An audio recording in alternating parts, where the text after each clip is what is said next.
इस वक्त एक बहुत बड़ी राजनीतिक खबर दक्षिण भारत से आ रही है जिसने सबको चौंका दिया है। तमिलनाडु बीजेपी के पूर्व अध्यक्ष के अन्नामलाई ने भारतीय जनता पार्टी यानी बीजेपी की प्राथमिक सदस्यता से इस्तीफा दे दिया है।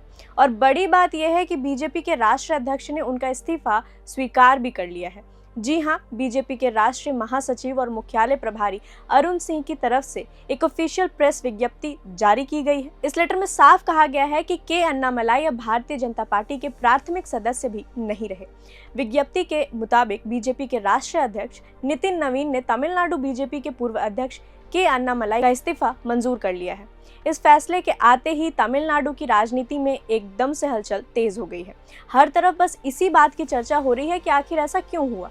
आपको बता दें कि अभी 2 दिन पहले यानी 2 जून को ही अन्नामलाई ने दिल्ली में केंद्रीय गृह मंत्री अमित शाह से उनके घर पर मुलाकात की थी।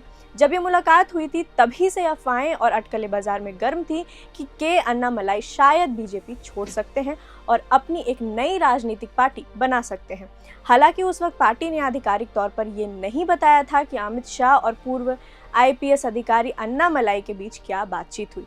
दिलचस्प बात यह है कि अभी कल ही यानी गुरुवार 4 जून बीजेपी के मौजूदा प्रदेश अध्यक्ष नागेंद्र ने इन सब खबरों को पूरी तरह से अफवाह बताया था। नागेंद्र ने मीडिया से बात करते हुए साफ कहा था कि अन्नामलाई के इस्तीफे की खबरें एकदम बेबुनियाद हैं।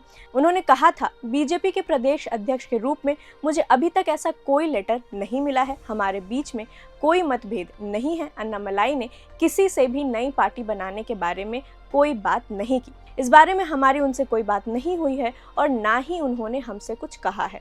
लेकिन नागेंद्र के इस बयान के ठीक बाद अब इस्तीफे की खबर पर पक्की मुहर लग गई है। अब सवाल ये उठता है कि आखिर अन्नामलाई बीजेपी से नाराज क्यों हैं? सूत्रों और खबरों की माने तो के अन्नामलाई 2 बड़े फैसलों से काफी नाराज चल रहे थे। पहला फैसला नयनार नागेंद्र को तमिलनाडु बीजेपी का नया अध्यक्ष बनाना और दूसरा फैसला विधानसभा चुनाव के ठीक पहले एआईएडीएमके के साथ गठबंधन करना। माना जा रहा है कि पार्टी के इन्हीं फैसलों से अन्नामलाई असहमत थे और इसी वजह से उनकी नाराजगी इतनी बढ़ गई कि उन्होंने पार्टी को हमेशा के लिए अलविदा कह दिया। अब देखना यह होगा कि पूर्व आईपीएस अधिकारी के अन्नामलाई का अगला कदम क्या होता है। क्या वो सच में अपनी नई पार्टी बनाएंगे? तमिलनाडु की राजनीति से जुड़ी बड़ी अपडेट्स के लिए जुड़े रहे हमारे साथ।